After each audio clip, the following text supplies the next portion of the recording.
நேர்மையாளர் பேரிச்சும் மரம் என செழி தோங்குவார். லெபனோனின் கேதுரு மரம் என தழைத்து வளர்வார். ஆண்டவரின் இல்லத்திலும் நம் கடவுளின் கோவில் முற்றங்களிலும் நடப்பட்டவர் அவரே.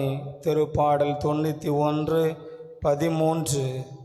தந்தை மகன் தூய ஆவியானவரின் பெயராலே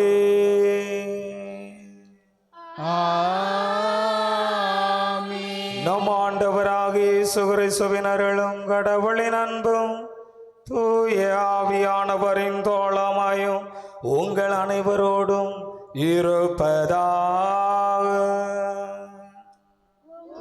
ஆன்மாவோடும் இருப்பதாக. அன்பானவர்களே, இந்த காலை இறைபலியானது குறிப்பிட்ட குடும்பத்தில் நோய் நீங்கி கடன் பிரச்சனைகள் நீங்கி அமைதியுடன் வாழ செய்ய வேண்டியும் ஏசுதாசன், ஆன்ட்ரோ டார்லிங், கவாஸ்கர் என்பவர்களின் ஆண்மிளைப்பாற்று பலியாகவும், சேசுதாஸ், செபஸ்டின், குருசமாள் என்பவர்களின் ஆண்மிளைப்பாற்று பலியாகவும், சிலுவைராஜ் என்பவரது ஆண்மிளைப்பாற்று பலியாகவும் ஒப்பு கொடுத்து ஜெபிக்கப்படுகின்றது. தூய மறை நிகழ்வுகளை தகுதியுடன் கொண்டாட தடையாக இருக்கின்ற நமது பாவங்களை எல்லாம் ஏற்றுக்கொள்வோம். இந்த கல்வாரி பலியில் கடவுளிடம் மன்னிப்பை நாம் வேண்டுவோம். எல்லாம் வல்ல இறைவனிடமும் நான் பாவி என ஏற்றுக்கொள்ளுகிறேன். ஏனெனில் என் சிந்தனையாலும் சொல்லாலும் செயலாலும் கடமைகள் தவறியதாலும் பாவங்கள் பல செய்தேன். என் பாவமே, என் பாவமே, என் பெரும் பாவமே. ஆகையால் எப்பொழுதும் கன்னியான புனித மரியாவையும் வானதூதர்கள் புனிதர்கள் அனைவரையும், சகோதர சகோதரிகளே உங்களையும் நம் இறைவனாகி ஆண்டவரிடம் எனக்காக வேண்டிக் கொள்ள மன்றாடுகிறேன். எல்லாம் வல்ல இறைவன் நம் மீது இரக்கம் வைத்து நம் பாவங்களை எல்லாம் மன்னித்து தம் மகனின் கல்வாரி பலி வழியாக நம் அனைவரையும் எமன்னக நல்வாழ்விற்கும் விண்ணக நிலை வாழ்விற்கும் அழைத்து சொல்வாராக.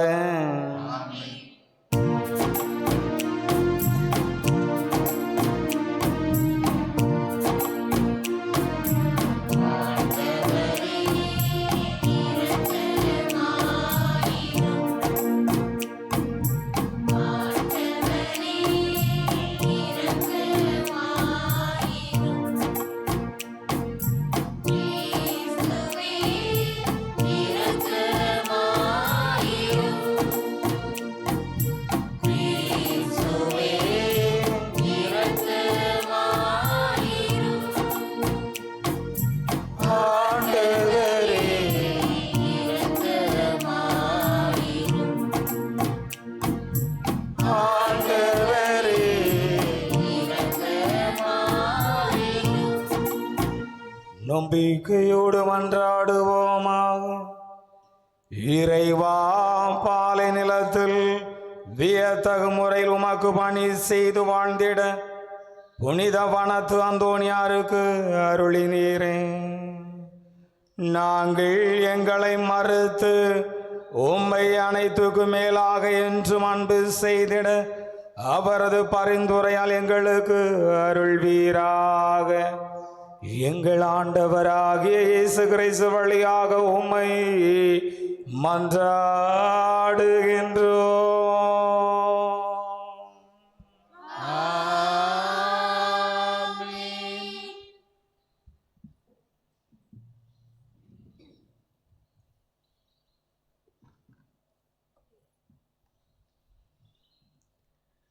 முதல் வாசகம். கடவுள் தரும் ஓய்வை பெறுகிறவர்கள் நம்பிக்கையுடன் இருக்கும் நாமே. எபிரேயருக்கு எழுதப்பட்ட திருமுகத்திலிருந்து வாசகம். அதிகாரம் 4, இறை வசனங்கள் 1 முதல் 5 மற்றும் 11. சகோதரர் சகோதரிகளே, கடவுள் தரும் ஓய்வை பெறுவது பற்றி அவர் அளித்த வாக்குறுதி இன்னும் நிலைத்திருப்பதால் உங்களில் எவரேனும் அதை அடைய தவறிவிடக்கூடாது என எண்ணுகிறேன். இது குறித்து நாம் கவனமாயிருப்போமாக. ஏனெனில் அவர்களுக்கு அறிவிக்கப்பட்டது போலவே நமக்கு நற்செய்தி அறிவிக்கப்பட்டது. ஆயினும் அவர்கள் கேட்ட செய்தி அவர்களுக்கு பயனளிக்கவில்லை. ஏனெனில் கேட்டவர்கள் அச்செய்தியை நம்பிக்கையோடு கேட்கவில்லை.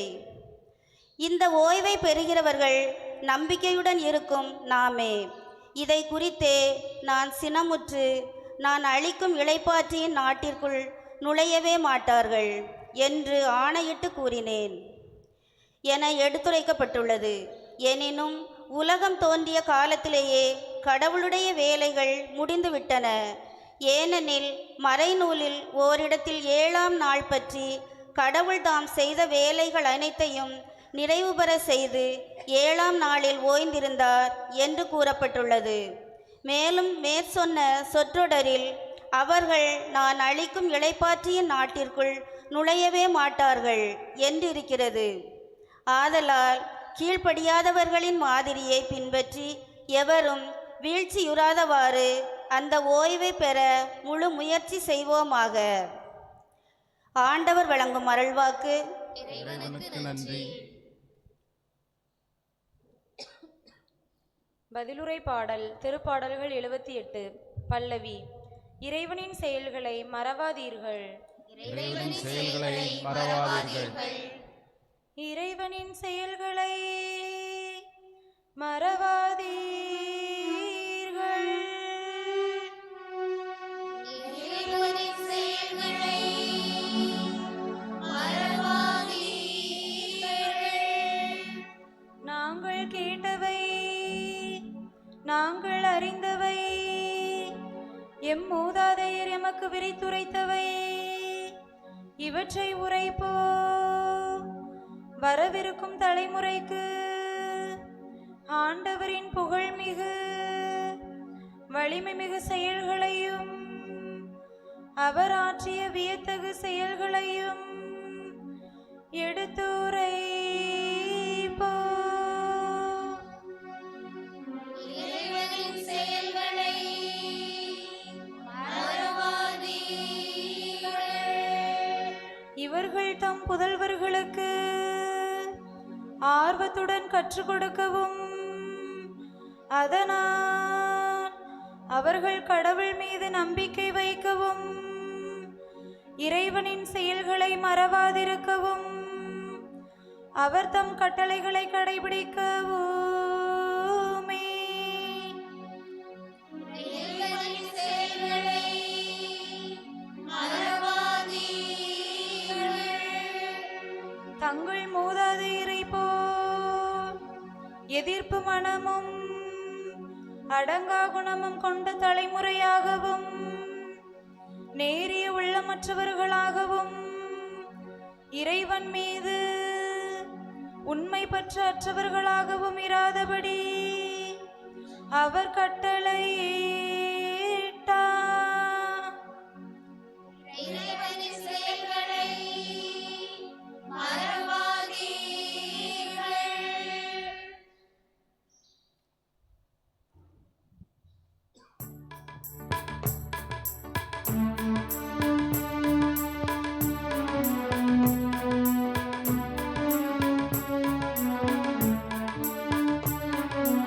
அல்லேலூயா, அல்லேலூயா, அல்லேலூயா, அல்லேலூயா, அல்லேலூயா, அல்லேலூயா, அல்லேலூயா, அல்லேலூயா. நம்மிடையே பெரிய இறைவாக்கினர் ஒருவர் தோன்றியிருக்கிறார். கடவுள் தம் மக்களை தேடி வந்திருக்கிறார். அல்லேலூயா, அல்லேலூயா. எல்லாம் வல்ல இறைவா, உமது நற்செய்தியை நான் தகுதியுடன் எடுத்துரைக்குமாறு நீர் என் உதடுகளையும் உள்ளத்தையும் புனிதப்படுத்தியிருளும். வார்த்தையான இறைவன் உங்களோடு இருப்பாராக. உம்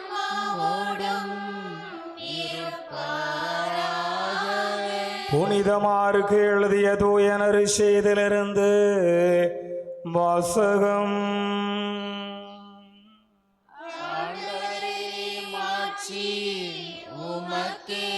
புனிதமாருக்கு எழுதிய தூய நற்செய்தி அதிகாரம் 2. ஆண்டவருடைய வார்த்தைகள் 1 முதல் 12 முடிய. இயேசு மீண்டும் கப்பர்நாகுமுக்கு சென்றார். அவர் வீட்டில் இருக்கிறார் என்னும் செய்தி பரவிற்று. பலர் வந்து கூடவே வீட்டு வாயில் அருகிலும் இடமில்லாமல் போயிற்று. அவர் அவர்களுக்கு இறை வார்த்தையை எடுத்துரைத்து கொண்டிருந்தார். அப்போது முடக்குவாதமுற்ற ஒருவரை 4 சுமந்து இயேசுவிடம் கொண்டு வந்தனர். மக்கள் திரண்டிருந்த காரணத்தால் அவரை இயேசுவுக்கு முன் கொண்டு வர இயலவில்லை. எனவே அவர் இருந்த இடத்திற்கு மேலே வீட்டின் கூரையை உடைத்து திறப்பு உண்டாக்கி முடக்குவாதமுற்றவரை படுக்கையோடு கீழே இறக்கினர். இயேசு அவர்களுடைய நம்பிக்கையை கண்டு முடக்குவாதமுற்றவரிடம், மகனே, உன் பாவங்கள் மன்னிக்கப்பட்டன என்றார். அங்கு அமர்ந்திருந்த மறைநூல் அறிஞருள் சிலர், இவன் ஏன் இப்படி பேசுகிறான்? இவன் கடவுளை பழிக்கிறான். கடவுள் ஒருவரை அன்றி பாவங்களை மன்னிக்க யாரால் இயலும் என உள்ளத்தில் எண்ணிக்கொண்டிருந்தனர். உடனே அவர்கள் தமக்குள் இவ்வாறு எண்ணுவதை இயேசு தம்முள் உணர்ந்து அவர்களை நோக்கி, உங்கள் உள்ளங்களில் இவ்வாறு எண்ணுவது ஏன்? முடக்குவாதமுற்ற இவனிடம் உன் பாவங்கள் மன்னிக்கப்பட்டன என்பதா, எழுந்து உன் படுக்கையை எடுத்துக்கொண்டு நட என்பதா? ஏது எளிது? மண்ணுலகில் பாவங்களை மன்னிக்க மானிட மகனுக்கு அதிகாரம் உண்டு என்பதை நீங்கள் அறிந்து கொள்ள வேண்டும் என்றார். எனவே அவர் முடக்குவாதமுற்றவரை நோக்கி, நான் உனக்கு சொல்லுகிறேன், நீ எழுந்து உன்னுடைய படுக்கை எடுத்துக்கொண்டு உனது வீட்டுக்கு போ என்றார். அவரும் எழுந்து உடனே தம்முடைய படுக்கை எடுத்துக்கொண்டு எல்லாரும் காண வெளியே சென்றார். இதனால் அனைவரும் மலைத்து போய், இதை போல நாம் ஒருபோதும் கண்டதில்லையே என்று கூறி கடவுளை போற்றி புகழ்ந்தனர். ஆண்டவரின் அருள்வாக்கு.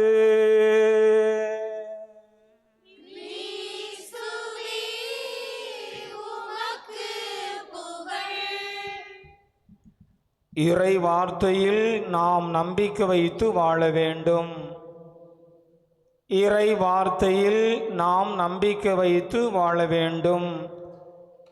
இறை மனித இயேசுவில் பிரியமான சகோதர சகோதரிகளே, நூலை போல சேலை என்று சொல்வார்கள். தாயை போல பிள்ளை அல்லது பெற்றோரை போல பிள்ளை என்று சொல்வார்கள். இன்றைய திருப்பாடலிலும் கூட தங்கள் மூதாதையரை போல எதிர்ப்பு குணமும் மனமும் அடங்கா குணமும் கொண்ட தலைமுறையாகவும் நேரிய உள்ளமற்றவர்களாகவும் இறைவன் மீது உண்மை பற்று அற்றவர்களாகவும் இராதபடி அவர்களுக்கு கட்டளையிட்டார் என்று திருப்பாடல் சொல்லுகிறது. நம் ஆண்டவர் இயேசு கிறிஸ்துவும் கூட, உங்கள் மூதாதையர்கள் செய்த தீமைகளையே நீங்கள் செய்கிறீர்கள் என்று சொல்லுவார். ஆக நம் முன்னோர்களுடைய பாவ இயல்பு நம்மிடம் இருக்கிறது என்பதை தான் தொடக்க நிலை பாவம் என்று சொல்லுகிறோம். ஆதாம் ஏவாளுடைய பாவம் தொடர்ந்து பிறப்பு வழியாக மனிதரிடம் இருக்கிறது. அதை திருமுழுக்கு நீக்குகிறது என்பதற்காக திருமுழுக்கு என்ற திருவருட்சாதனத்தை நாம் பெறுகிறோம்.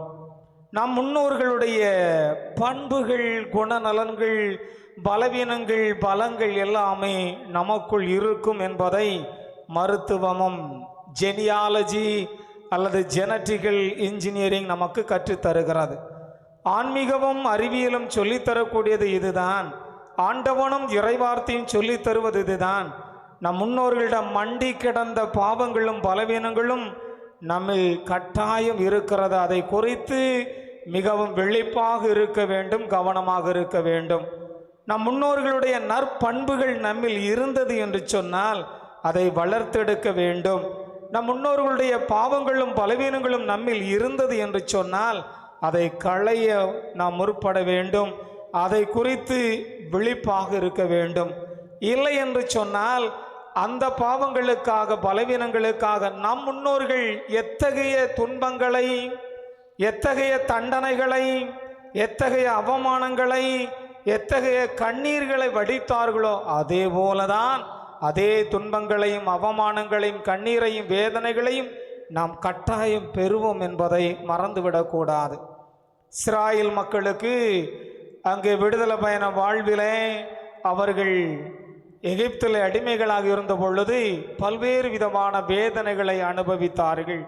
எனவேதான் பாஸ்கா விழா கொண்டாடுகின்ற பொழுது புளித்த கீரையும் அங்கே கடல் நீரும் அங்கே வைக்கோலும் இருக்கும். இவைகளை அந்த குடும்பத்தினுடைய தலைவர் தன்னுடைய கடைசி மகனுக்கு எடுத்து சொல்ல வேண்டும். புளித்த கீரை என்பது இந்த அடிமைத்தனத்தில் நமது வாழ்வு புளித்து கிடந்தது.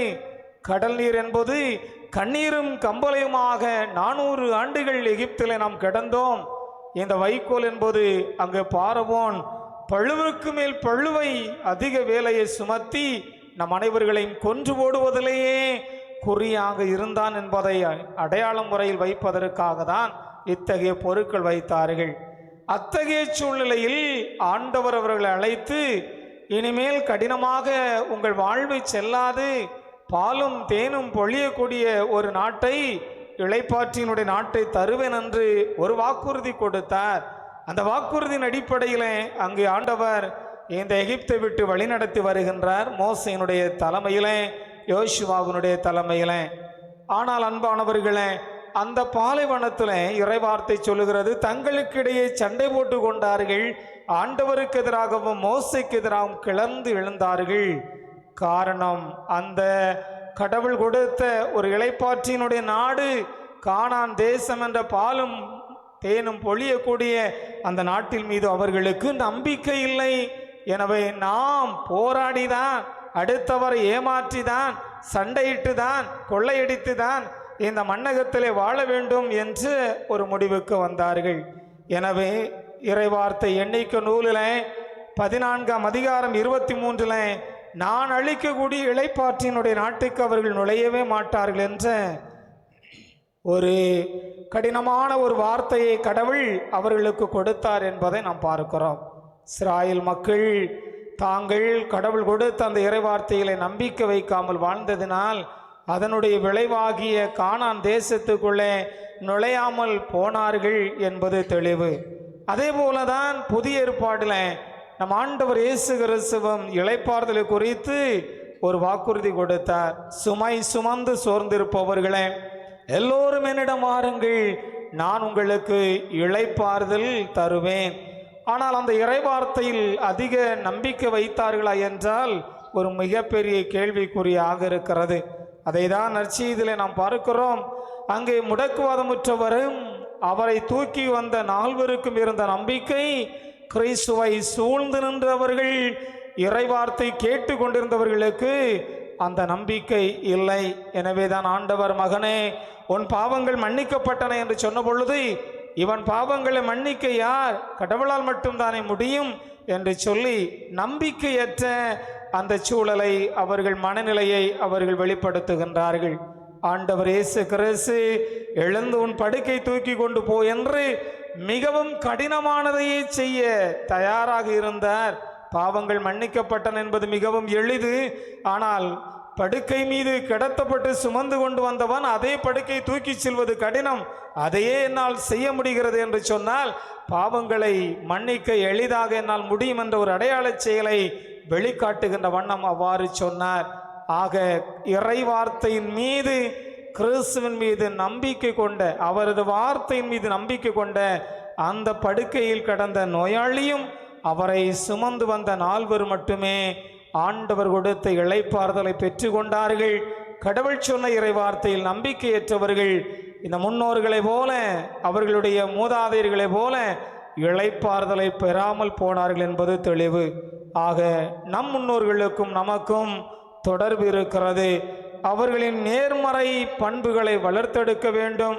அவர்களுடைய எதிர்மறை பண்புகளை குறித்து விழிப்பாக இருந்து துன்பங்களையும் துயரங்களையும் தவிர்க்கக்கூடியவர்களாக இருக்க வேண்டும். எச்சூழ்நிலையிலும் இறை வார்த்தை மீது உண்ட இறை நம்பிக்கையை நாம் விட்டுவிடக்கூடாது என்பதை ஆண்டவர் சுட்டி காட்டுகின்றார்.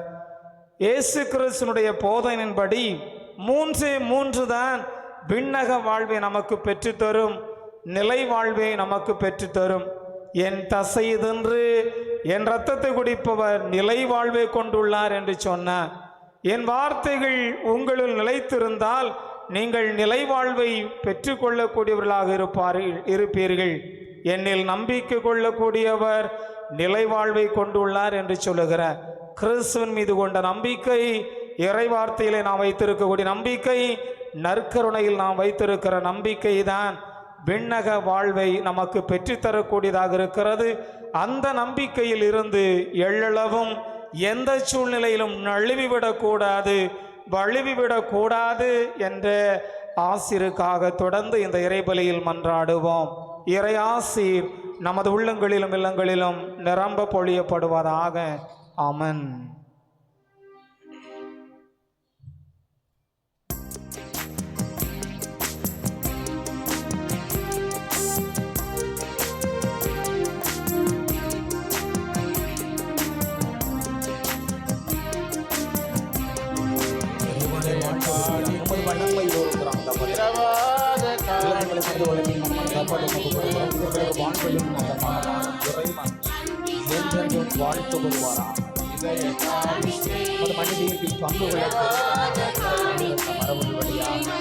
நாமும் அவரது இதயத்தில் பங்கு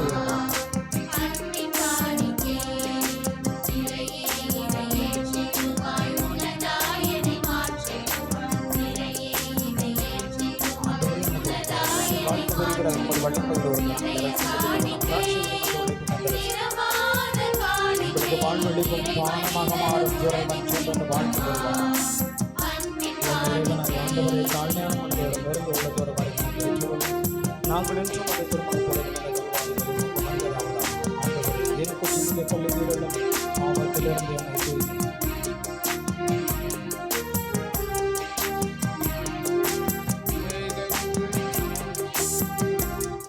நாம் அனைவரின் நல்வாழ்விற்காக நாம் அனைவரும் இணைந்து மகிழ்ந்து ஒப்பு கொடுக்கிற இந்த கல்வாரி பலி எல்லாம் வல்ல தந்தையாகி இறைவனுக்கு ஏற்றதாகும்படி மன்றாடுங்கள்.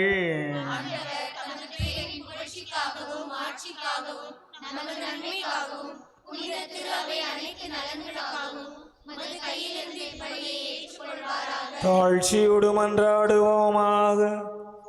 எங்கள் இறைவனாகிய ஆண்டவரை, புனிதவனத்து அந்தோனியாருடைய நினைவு கொண்டாட்டத்தில் உமது பீடத்துக்கு நாங்கள் கொண்டு வரும் எங்கள் பணியின் காணிக்கைகள் உமக்கு உகந்தனவாய் ஏற்றுக்கொள்ளப்பட உமை வேண்டுகின்றோம்.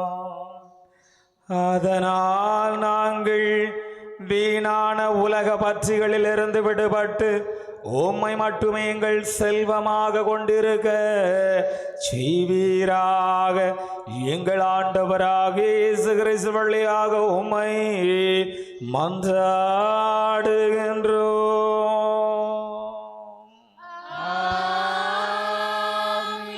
ஆண்டவர் உங்களோடு இருப்பாராக.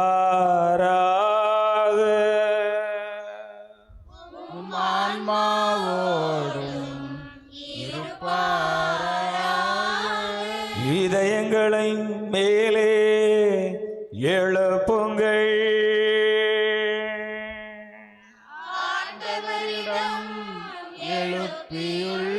நம் இறைவனாகிய ஆண்டவருக்கு நன்றி பாடுவோம்.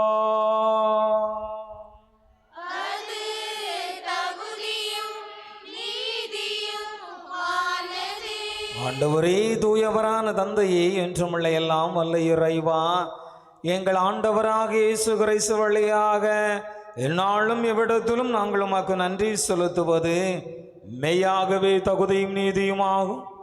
எங்கள் கடமையும் எங்களது மீட்புக்கும் எங்களது நல்வாழ்வுக்கும் உரிய செயலும் ஆகும். ஏனெனில் நீர் உலகு அனைத்தையும் படைத்தீர், காலங்களின் மாற்றங்களை முறைப்படுத்தினீர், உமது சாயலில் மனிதரை உருவாக்கினீர், இவ்வுலகின் வியத்தகு பொருட்கள் எல்லாவற்றையும் மனிதர்களுக்கு பணிய வைத்தே. இவ்வாறு அவர்கள் உமது படைப்புகள் அனைத்தின் மீதும் உமது பதிலாள்களாக ஆட்சி செலுத்தவும் உமது செயல்களின் மேன்மையை கண்டு உம்மை இடையராது புகழ்ந்தேத்தவும் எங்கள் ஆண்டவராகிய கிறிஸ்து வழியாக செய்தருளினீர். ஆகவே நாங்கள் வானதுதர் அனைவரோடும் சேர்ந்து உம்மை புகழ்ந்தேத்தி அக்களித்து கொண்டாடி ஆர்ப்பரித்து சொல்வதாவது: தூயவர் தூயவர் தூயவர், வான் படைகளின் கடவுளாம் ஆண்டவர். விண்ணகமும் மண்டபமும் உமது மாட்சியால் நிறைந்துள்ளன. உன்னதங்களிலே ஓசன்னா. ஆண்டவர் பெயரால் வருகிறவர் ஆசி பெற்றவர். உன்னதங்களிலே ஓசன்னா. எங்கள் அன்பான ஆண்டவரே, நீர்மையாகவே தூயவர், தூய்மை அனைத்துக்கும் போற்று. ஆகவே உம்முடைய ஆவியை பொழிந்து இந்த காணிக்கைகளை தூய்மைப்படுத்த உம்மை வேண்டுகின்றோம். இவ்வாறு எங்கள் ஆண்டவர் இயேசு கிறிஸ்துவின் உடலும் இரத்தமுமாக எங்களுக்கு மாறுவனவாக. எங்கள் ஆண்டவர் இயேசு எங்களது பாவங்களுக்காக, பலவீனங்களுக்காக, குற்றங்களுக்காக, குறைகளுக்காக சிலுவையில் பாடுபட உளம் கனிந்து தம்மை அவர் கையளித்த போது அப்போது எடுத்து உமக்கு நன்றி செலுத்தினார். அதை பெற்று தமது சீடர்களுக்கு அளித்து அவர் கூறியதாவது: அனைவரும் இதிலிருந்து பெற்று உண்ணுங்கள், ஏனெனில் இது உங்களுக்காக கையளிக்கப்படும் என் உடல். எல்லா ஆற்றலும் அதிகாரமும் வலிமையும் வல்லமையும் ஞானமும் செல்வமும் மகிமையும் மகத்துவமும் போற்றுதலும் புகழுதலும் ஆராதனையும் செம்மறியானவருக்கே. ஆமென், ஆமென், ஆமென்.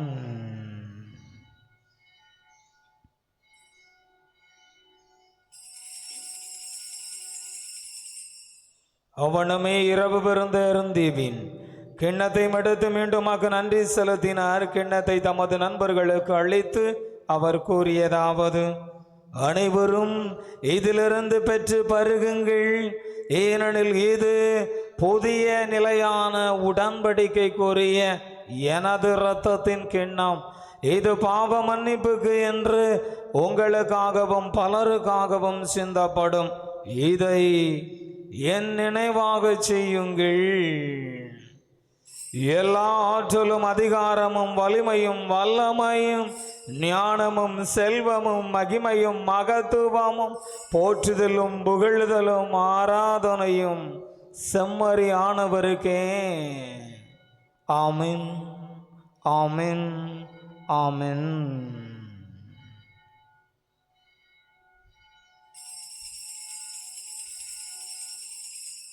நம்பிக்கையின் மறைபொருள். ஆண்டவரே, நீர் வருமளவும் உமது இறப்பினை அறிக்கையிடுகின்றோம், உமது உயிர்ப்பினையும் எடுத்துரைக்கின்றோம். ஆகவே ஆண்டவரே, நாங்கள் கிறிஸ்துவின் இறப்பினையும் உயிர்ப்பினையும் நினைவு கூர்ந்து வாழ்வு தரும் அப்பத்தையும் மீட்பும் ஆசியளிக்கும் கிண்ணத்தை உமாக்கு ஒப்பு கொடுக்கின்றோம். உமது திருமணின்று உமாக்கு இறைவனி புரிய தகுந்தவரனை என்னை ஏற்றுக்கொண்டீரேன். எனவே நான் உமாக்கு நன்றி செலுத்துகின்றேன். கிறிஸ்துவின் உடலிலும் இரத்தத்திலும் பங்கு கொள்ளும் இந்த மக்களை தூய் ஆவியானவர் ஒன்று சேர்த்து உபத்திரங்களை எல்லாம் நீக்கி போடும் புனித உபகார அன்னை வழியாக ஆசீர்வதிக்க வேண்டும் என உம்மை தாழ்மையுடன் மன்றாடுகிறேன். ஆண்டவரே, உலகெங்கும் பரவிருக்கும் அது புனித கத்தோலிக்க திரு அவை நினைவு கூர்ந்தருளும். எங்கள் திருத்தந்தை புனிதமிகு பிரான்சிஸ், எங்கள் மறைமாவட்ட ஆயர் மேதகு ஸ்டீஃபன், எல்லா திருநிலையினராகிய அனைவரோடும் உமது புனித கத்தோலிக்க திரு அவை அன்பில் நிறைவு பெற செய்தருளும். உயிர் தொழுவம் என்ற எதிர்நோக்குடன் துயில் கொள்ளும் எங்கள் சகோதர சகோதரிகளையும் எங்கள் குடும்பத்தில் இறந்தவர்கள் அனைவரையும் இரக்கத்துடன் நினைவு கூர்ந்து உமது திருமுக ஒளியினுள் ஏற்றருளும். எங்கள் அனைவர் மீதும் இரக்கமாயிரும். கடவுளின் கன்னி தாயான புனித உபகார அன்னை, அவருடைய கணவரான புனித யோசேப்பு, புனித திருத்தூதர்கள், புனித வனத்து அந்தோனியா, இவ்வுலகில் உமக்குகந்தவராயிருந்தவராகிய புனிதர் அனைவருடனும் நாங்களும் நிலை வாழ்வில் பங்கு கொள்ளும் தகுதி பெற்று உமது அன்பு திருமகன் எங்கள் ஆண்டவர் இயேசு கிறிஸ்து வழியாக உம்மை புகழ்ந்தேத்தும் வரமருள உம்மை மன்றாடுகிறோம்.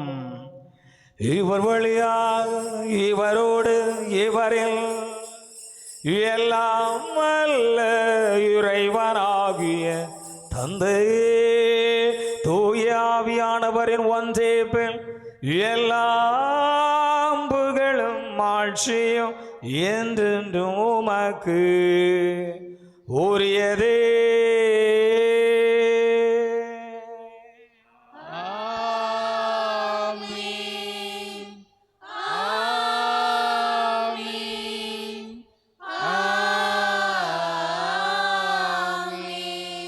கடவுளை நமது அன்பான தந்தையின் அழைக்க இயேசு நமக்கு கற்றுக் கொடுத்திருக்கின்ற இறை வார்த்தை வழியாக அவர் நமக்கு கற்றுத் தந்திருக்கக்கூடிய வாக்குறுதிகளில் நம்பிக்கை வைத்து வாழ தந்தையை நோக்கி மன்றாடுவோம். எங்கள் தந்தையே, உமது பெயர் தூயது என போற்றப் பெறுக. உமது ஆட்சி வருக. உமது திருவுளம் விண்ணுலகில் நிறைவேறுவது போல மண்ணுலகிலும் நிறைவேறுக. எங்கள் அன்றாட உணவை இன்று எங்களுக்கு தாரும். எங்களுக்கு எதிராக குற்றம் செய்வோரை நாங்கள் மன்னிப்பது போல எங்கள் குற்றங்களை மன்னியும். எங்களை சோதனைக்கு உட்படுத்தாதேயும், தீமையிலிருந்து எங்களை விடுவித்தருளும். ஆண்டவரே, தீமைகள் அனைத்திலிருந்தும் எங்களை விடுவித்து எங்கள் வாழ்நாளில் உமது அமைதியை ஆசியுரை கனிவுடன் அருள உம்மை மன்றாடுகிறோம். உமது இரக்கத்தின் உதவியால் நாங்கள் பாவத்திலிருந்து எப்போதும் விடுதலை பெற்று யாதொரு கலக்கமுமின்றி நோயுமின்றி நலமாயிருப்போமாக, வளமாயிருப்போமாக. நாங்கள் எதிர்நோக்கி இருக்கும் விண்ணக பேரின்பத்துக்காகவும் அதனை வழங்கக்கூடிய எங்கள் ஆண்டவர் இயேசு கிறிஸ்துவின் இரண்டாம் வருகைக்காகவும் காத்திருக்கின்றோம். ஏனெனில் ஆட்சியும் வல்லமையும் மாட்சியும் என்றென்றும் உமதே. ஆண்டவரே இயேசு கிறிஸ்துவே, அமைதியை உங்களுக்கு விட்டு செல்லுகின்றேன், என் அமைதியையே உங்களுக்கு அளிக்கின்றேன் என்று மது திருத்தூதர்களுக்கு மொழிந்தீரேன். எங்கள் பாவங்களை எல்லாம் பாராமல் உமது புனித கத்தோலிக்க திரு அவையின் இறை நம்பிக்கையை கண்ணோக்கி உமது திருவிழத்துக்கு ஏற்ப எங்களுக்கு அமைதியையும் ஒற்றுமையையும் கொள்ளை நோய்களிலிருந்து விடுதலையையும் அளித்தருள்வீராக. என்றென்றும் வாழ்ந்து ஆட்சி செய்கின்றவன் நீரே. ஆண்டவருடைய அமைதி உங்கள் அனைவரோடும் என்றும் இருப்பதாக.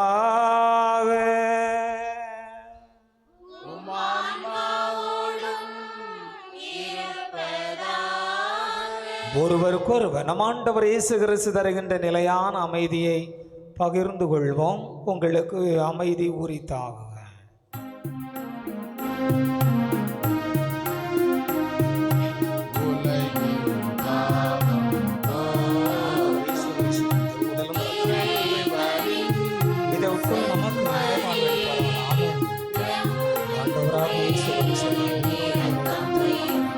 தந்தையின்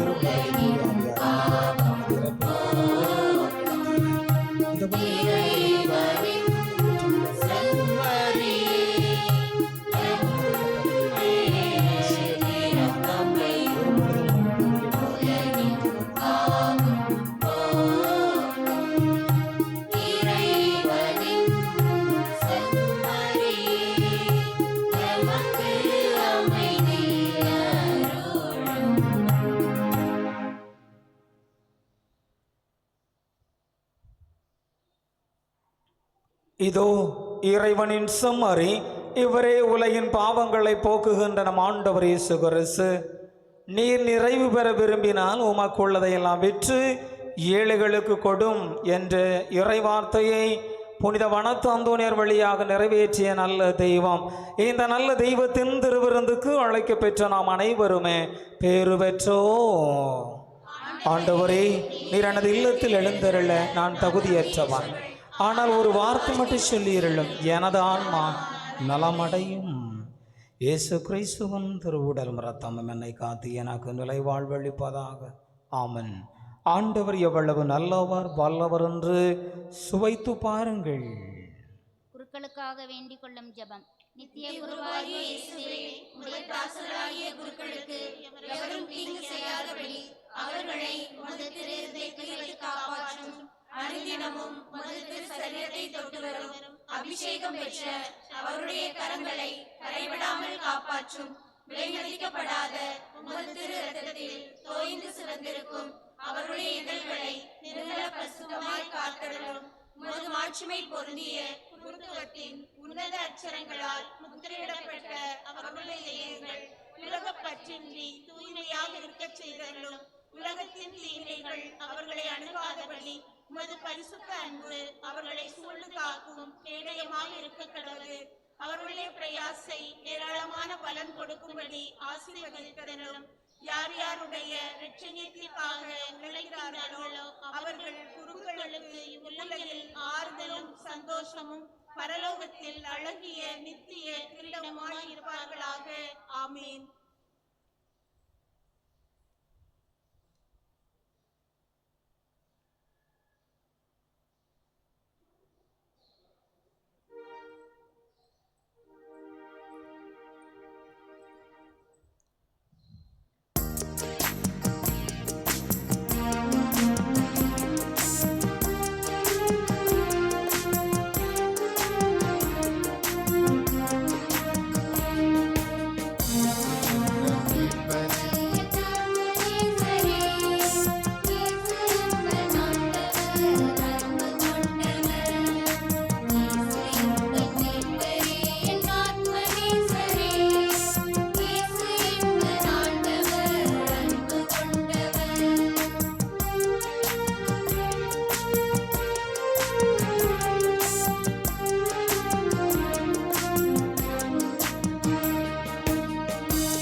கிறிஸ்து பிறப்பின் யூப்ளி ஆண்டு இறை வேண்டல். விண்ணக தந்தையே, உம் திருமகன் இயேசு கிறிஸ்துவில் நீர் எங்களுக்கு வழங்கிய நம்பிக்கைக்காக உமக்கு நன்றி. தூய ஆவியார் வழியாக தந்த பிறரன்பு என்னும் கொடைக்காக நன்றி. இந்த நம்பிக்கையாலும் அன்பாலும் உமது அரசின் வருகையை எதிர்நோக்கும் அருளை எங்களுக்கு தாரும். உமது நற்செய்தியின் சான்றுகளாக எங்களை மாற்றும். தீமையின் ஆற்றல்களை எங்களிடமிருந்து அகற்றும். நாங்களும் இவ்வுலகும் புதிய விண்ணகம் புதிய மன்னகம் நோக்கிய பயணத்தில் இறை வார்த்தையால் மாற்றம் பெறுவோமாக. இந்த யூபிலி கொண்டாட்டத்தின் அருள் எதிர்நோக்கின் திருப்பயணிகளாகிய எங்களை வழி நடத்தட்டும். விண்ணக செல்வங்களுக்கான ஆர்வத்தை எம்மில் தூண்டி எழுப்பட்டும்.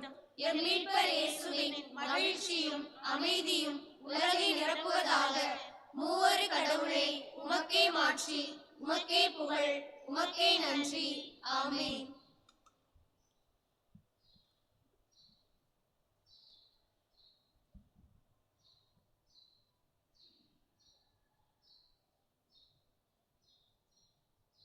நிறைவுள்ளவராக விரும்பினால் நீர் போய் உமது உடைமைகளை வெற்றி ஏழைகளுக்கு கொடும், பின்பு என்னை பின்பற்றும் என்கிறார் ஆண்டவர். மத்தேயு 19:21. நன்றி கூறி மன்றாடுவோமாக. எங்கள் இறைவனாகிய ஆண்டவரை, புனித வனத்து அந்தோணியார் இருளின் ஆற்றல்களை எதிர்த்து போராடி சீரிய வெற்றி பெற அருள் புரிந்தீர். நலம் தரும் உமது அருள் அடையாளத்தால் ஊட்டம் பெற்ற நாங்கள் பகைவனின் அனைத்து சூழ்ச்சிகளையும் என்று மேற்கொள்ள அருள்வீராக. எங்கள் ஆண்டவராகிய இயேசு கிறிஸ்து வழியாக உம்மை மன்றாடுகின்றோம்.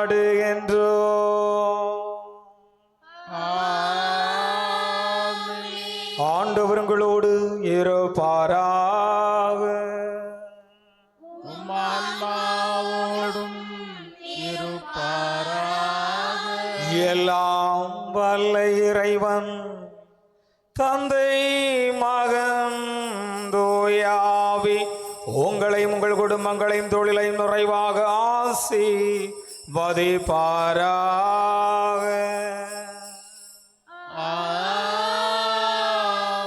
ஆண்டவரின் அருளையும் ஆசீரையும் புனித வனத்து அந்தோனியர் வழியாக பெற்ற மக்களாக வாழ சென்று வாழுங்கள். வாழ்வில் இறைபலி தொடருகின்றது. இறைவனுக்கு நன்றி.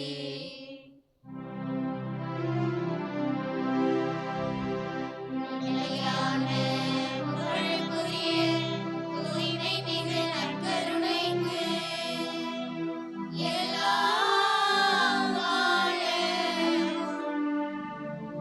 ஆராதனையும் புகழும் மாட்சியும் உண்டாக கடவது.